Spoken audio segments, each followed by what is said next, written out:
Kalau kita pakai baja tawikun, insya-Allah ya. Tanah ni dia ada soil embankment, jadi bermakna dia memang sentiasa pokok ni alhamdulillah dia cepat subur. Pak Din ni memang pengguna tegar baja tawikun. Jadi inilah hasil dia. Ya, ubi kayu Pak Din, pertumbuhannya cepat. Pak Din guna tadi pakai Smart Green. Yang mula-mula tu Pak Din guna pakai Smart Green. Jadi sekarang alhamdulillah dah besar dah. Dah tengok dah paras dan hampir paras bahu Pak Din dah. Jadi ini 2 bulan lebih. Jadi kita dah boleh pakai baja Smart Blue tawikun ataupun terpulang pada tuan-tuan yang minat baja apa. Ya, terutama baja 16-16 atau 15-15.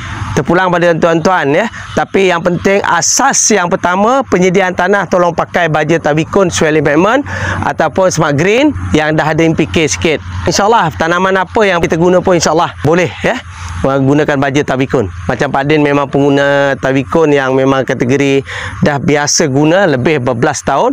Pak Din guna untuk kelapa sawit, kemudian sawah padi pun Pak Din pernah guna. Mula-mula datang ke Sabak Bernam ni, tawikun ni Pak Din guna kepada sawah padi dan juga kelapa sawit. Sampailah sekarang Pak Din guna untuk nenas, ubi kayu, lengkuas, ubi keledek, pisang, kemudian sayur macam bendi Pak Din pernah tanam ya. Kemudian jagung Pak Din pernah tanam. InsyaAllah gunalah baja tawikun insyaAllah ya. Kita ni sebagai pengguna aja. Yang lain tu kita serah kepada Yang Maha Esa lah.